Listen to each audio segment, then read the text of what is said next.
Welcome to Art Ed Radio, the podcast for art teachers. This show is produced by the Art of Education, and I'm your host, Tim Bogatz. When I first started teaching, I was all about rules, regulations, and expectations on the first day. And that's all I would cover, nothing else. Just drill that into them. And I always thought that if I didn't do that, my class would fall apart and I'd be fighting battles the rest of the year with my kids. I've talked about it before. I think last year around this time with Janine Campbell, if I remember correctly, on an episode here, and we discussed why we need to get past going over rules and consequences and getting through syllabi, all of that. You need to think about how you're going to get your kids engaged, get them seeing how cool art class is going to be, get them building and making and creating. And so when we talk about this today, I want you to think about your class. Like our idea here this week on AOE is all about trying something new, trying some new ideas as you start this school year. And this podcast is part of that. So think about why you can let your kids start making, start working, start creating on that first day. Because when you do that, you show your kids what your class is really like, and you can set the tone for an entire semester or an entire year. And that approach, it helps kids buy into what you're doing, what you're trying to accomplish. And when your kids are engaged, when they are motivated, you're going to have so many fewer discipline problems, and your classroom management is going to be so much better. Taking that proactive approach, I think, is absolutely vital. You can build culture, build community, build a classroom where kids want to be. Okay? It just helps your classroom management so much. Don't get me wrong. I'm not saying that fun and games is the way to successful classroom management. There is a lot you need to do as a teacher. You need to develop an environment that is conducive to building a community, conducive to kids being engaged. And when that happens, that's when you're going to have a classroom where learning can happen. You're setting yourself up for a successful and engaging semester when your kids are buying into what you're selling from the very first day. So I want to talk today about how we need to start the year in order to make it effective, to make your classroom management as good as it can be. And as we go through this discussion, think about what you can do differently, okay, what you can improve, what's new this year that you can try that's going to make your classroom management even better. How do you start those first days to make them the best that they can be? Okay? And I want to talk about a lot of those ideas with Andrew, so I'm going to bring him on right now.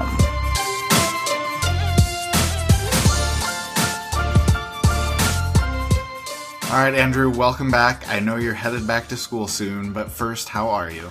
I am good. And yeah, I'm not there yet, but I'm starting to kind of get serious and prep and plan and wrap my brain around the upcoming year. So, all right. Well, before you get to the whole year, we need to talk about the first day of school. And theme week this week on the Art of Ed is all about classroom management and, just kind of how to start the school year off right and new things that you want to do this school year. So, as teachers are either getting back to school or thinking about getting back to school, I want to talk about how to start the year off right with expectations, rules, consequences, all that kind of stuff. Very beginning of the first day, kids walk into your classroom.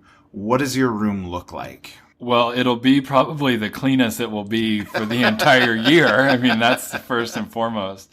I don't know, pretty typical art room. I'm in an unusual situation this year in that I will be back to being split between two buildings. I haven't done that in a while. I'll be like quarter time in the middle school building and then 3/4 time in the high school building. The high school building is like brand new, like no one's ever been in it before.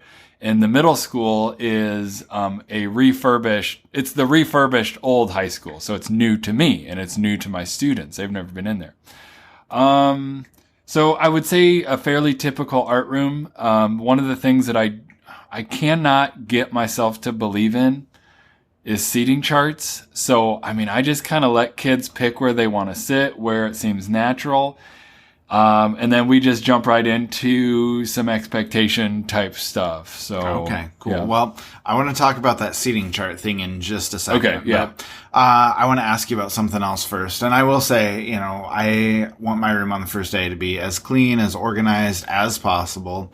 And, I always had my labels out. I have the seating chart. We'll talk about why in just a little bit. Do you hang up posters or prints or artwork on that first day? Do you leave your walls blank? Because I know a lot of teachers want the room to be decorative. They want it to look like an art room. But other teachers, say, these walls are blank. I want to fill it with your art this upcoming year and give kids, a little bit of incentive to see their work up on the walls. Like, where do you stand on that?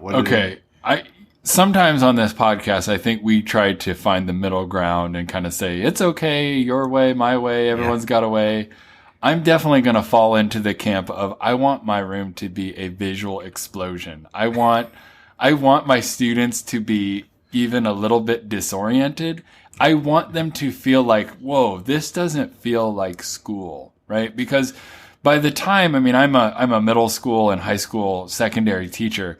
By the time kids come to me, they're so burnt out and disenfranchised with school that anything that smells or looks like school immediately is like, no, I don't want to do this. So when I have comic book posters and movie posters and crazy stuff and big things and old vintage toys, I want my room to feel more like a fun house, or like, I've said this before, but I want it to feel like the Island of Forgotten Toys in the Rudolph movie.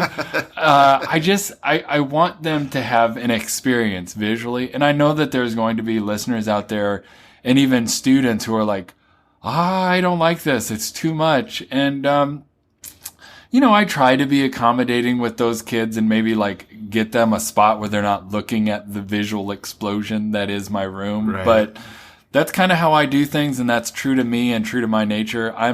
When it comes to my room, I'm a more is more kind of guy. So okay, nice, yeah, and I'm exactly the opposite. Who would have guessed? But no, one thing I don't talk about a lot, but I'm very influenced by sort of Montessori approach to education, and I love having a clean, calm environment, and so that vomiting of color all over the room that you love, I think is just really stressful for a lot of kids. And so I think when you can provide a very clean, simple atmosphere, the kids can just come in and feel comfortable. They can feel relaxed. I think that allows them to concentrate a little bit more on what's going on. It allows them to feel a little less stress, where, I see where you're coming from as far as this needs to look different from school. And I think I'm going for the same sort of approach, but just doing it in a different way, where I want this, this room to stand out from a lot of the rooms where it's not necessarily sterile, but it's clean and relaxing, if that makes sense. So I feel like we're going to disagree again because we just talked about this, but how can you not have a seating chart on the first day? For me, I feel like it's an absolute necessity to have kids come in, sit, where they need to sit, and just kind of show them that, this is going to be a well-run classroom. I am very efficient in what I do. Here's where you're going to sit. Let's get to work. And I just getting that, feeling of, precision and efficiency, not necessarily like assembly line type stuff, but just, we're not going to be wasting time. There's not going to be a lot of chaos. There's not going to be a lot of confusion. Like, this is how things are going to run. I think that's a very important feeling for the first day. And, you're not on board with that. Well, and I'll be the first to admit, I think there's pros and cons to the way that I do things. And I've tried to be on board with seating charts, but it's like, it's not in my nature. And then I just end up feeling, I end up feeling not authentic to myself. I feel sorry for the kids that they're not where they want to be. And then they hate class and da. And it's the same with the posters thing. Like, I've tried to be a little bit more clean and minimal, but it's just not me. And then someone gives me a piece of artwork that's like, hey, here's Harley Quinn as a zombie. And I'm like, that's amazing. I'm going to put it up in this sprawling, vomitous stuff that started in the corner of my room and now is spreading. So to some degree, it's like when it comes to classroom management, you have to do what's true to yourself. But I think I've tried, I was thinking about this when you told me we were going to have this conversation. Oddly enough, I think if you were to say, what are my two tenets of classroom management? They are excitement and empathy. I want my students to be excited. I want them to want to be there. And I think if that is true, that curbs a lot of the sort of behavioral stuff. And the other one is empathy, that I want them to be treated not even as I would want to be treated, but also as they would want to be treated. So not having a seating chart shows them that I trust them to make good choices. I'm building rapport with them because I'm not going to be the teacher who's so teacher-centric that I don't trust them to sit somewhere. And I liken it to this. We've all been to professional development meetings where we are not being treated as professionals and as teachers the way that we would want to be treated, right? Right. And I've often said that when PD is done poorly, the main purpose of professional development is to build empathy in our teachers for how miserable our students' lives must be like. Right. Shut down your computer. Don't look at your phone. We know that the wealth of knowledge in the universe is on your phones, but don't look at it. Look at me. I'm going to be talking to you over something that's not relevant for the next 45 minutes. And I just think I want to treat students the way that I would want to be treated. And I don't want to go to a professional development meeting and be told, you're going to be sitting by this guy who you don't like and this girl who you have nothing in common with.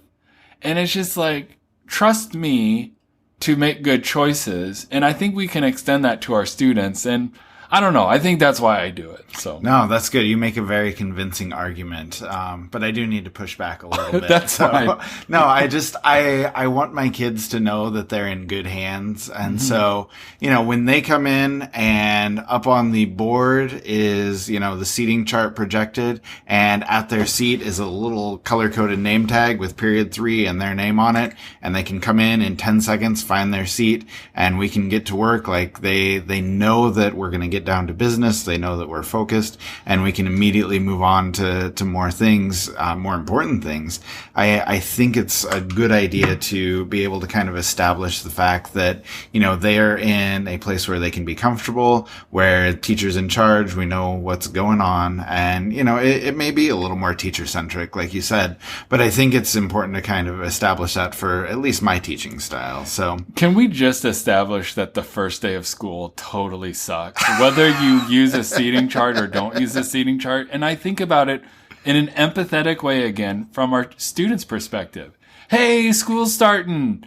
Yay. And like the whole first day is rules and regulations, and it's so goddamn boring. And then it's like, I just feel so bad for them that's why I want it to be exciting. And I just think, I've tried icebreakers. And I remember last year, I'm like, all right, so make this list of, this, and this. Yeah. Now go find someone who the question 1 answer, and this kid just goes, bro, no. Like he was so over the ice-breaking activities and the get to know each other stuff. I'm like, yeah. Okay, maybe we should just like jump right into it. I'll treat you like a kid who's been in the school system for 9 years, because that's the situation. And let's just get going. None of this fake, artificial, let's get to know each other stuff. I don't know. Maybe there's people out there who can pull that stuff off better than I can. So well, it goes back to that idea of authenticity, and I just think those sorts of activities are inauthentic. So let me talk to you about, two things I guess that you brought up that I want to ask about. But first, if we're thinking about empathy and we're putting ourselves in our kids' shoes, you don't want to be boring, but yet you still need to go over rules. You still need to talk about expectations. So how do you approach that while still keeping a sort of empathetic feeling in mind? Well, you're right, because I do think on that first day, you do set the tone. And that is why I think it's important that you not be boring on that first day, but you've got to talk about, what am I not okay with you guys doing, and what are my expectations? I think to make it as streamlined and as quick as possible is really important. One of the things I've started doing is I encourage kids. I actually tell them I want them to do this. While I have to talk for the next 20 minutes over here's this, here's that, here's how I run this, I want you to sketch. I want you to draw. I want you to take plasticine clay and just fidget and mess around, because I know that they're getting talked at all day long. And to have sort of a class that's a little different and has even the most simple creative release of like doodle, fidget with some clay or something is a little bit different. And I think that that's worked pretty well for me. So that's kind of my go-to. Yeah, same here. I think it's important to make art on the first day. In the beginning of last school year, we talked to Janine Campbell about what she does with making art on the first day and all the things that go along with that. And so I think that's something that you want to jump into right away, because we are trying to establish that idea, like we've talked about repeatedly, not only in this episode, but other episodes as well, that the art room is a unique place. It is a special place. It's different than everything else that's out there. And that's an easy way to sort of get that feeling established on the first day. Let kids draw. If you're brave, let them paint. Get out some modeling clay, whatever it may be, but just letting them work with their hands, letting them do something different, and even I've done things even where, say, guys, there's a lot of rules and expectations that need to be done, a lot that we need to go over, but we can get to those tomorrow because I know you're burnt out from the first 6 classes of the day. So let's go outside and draw. And there's nothing wrong with going outside for half an hour and just letting kids draw on the first day. And that's a memorable experience for them. That's something that's going to establish that idea that, hey, this class is fun, this class is different. And it starts to build that rapport. It starts to build those relationships like you're talking about. And so I think that's a good idea. All right, I'm going to go off on a weird tangent here. It wouldn't be a good podcast episode without an Andrew McCormick rant. So I feel like I've gone through periods in my life where I don't watch hardly any television, and then I go through phases where I watch a lot of television. The only 2 TV things that I really like right now are sports, like real, honest to God, like baseball, football, that sort of stuff, because it's real, and then reality TV shows that are like game shows. So Chopped, Project Runway, America's Next Top Model, all this stuff. I think that those shows have some of the greatest insight into what education should look like. Fast, quick fire challenges that give people weird obstacles like, hey, you've got to make it this. So as you were talking, and I wasn't listening, of course, I'm thinking, okay, what do I really want to do on my first day? What about this? Listen to this. This is like 2 birds in 1 stone. What if at every table I have a bin of different materials, collage material, drawing material, painting material, ceramic material, and then I just tell kids like, hey, sit where you want. Look at the stuff on the table and like think about like where would you want to sit.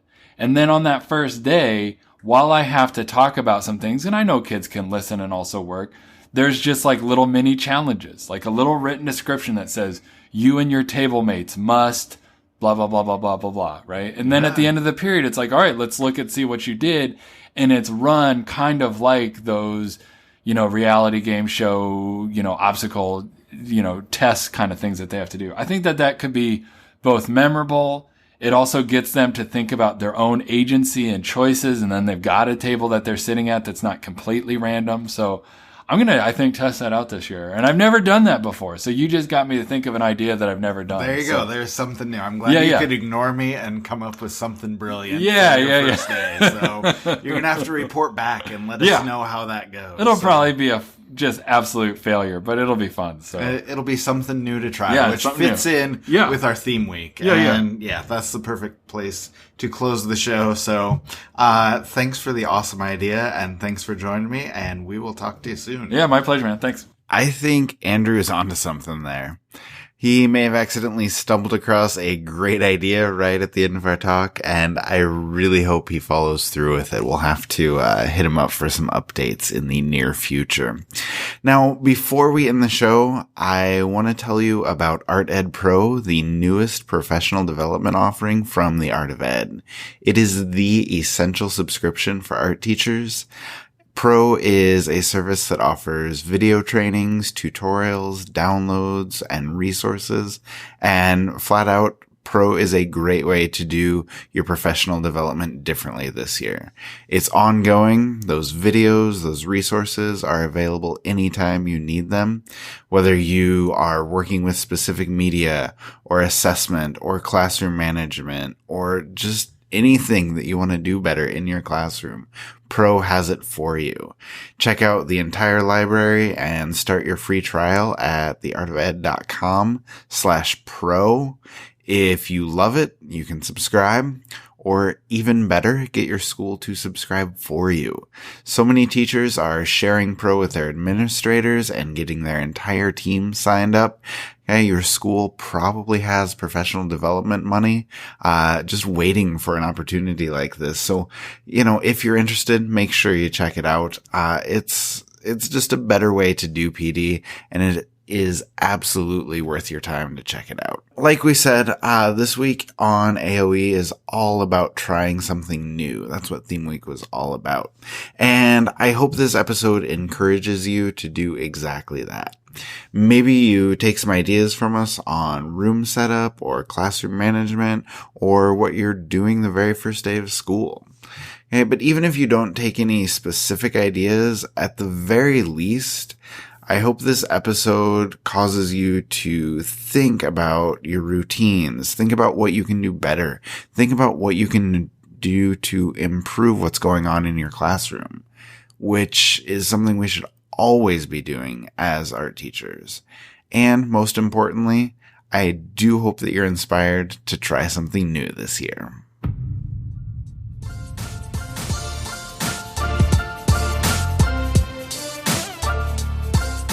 Art Ed Radio is produced by The Art of Education with audio engineering from Michael Crocker. Remember that you can sign up for our email list at artedradio.com. We always love to hear from you, so send us questions, comments, anything else you want to share at radioguys@theartofed.com. And finally, don't forget to check out AOE's newest podcast, Everyday Art Room, which will make its debut on Thursday. Don't miss it.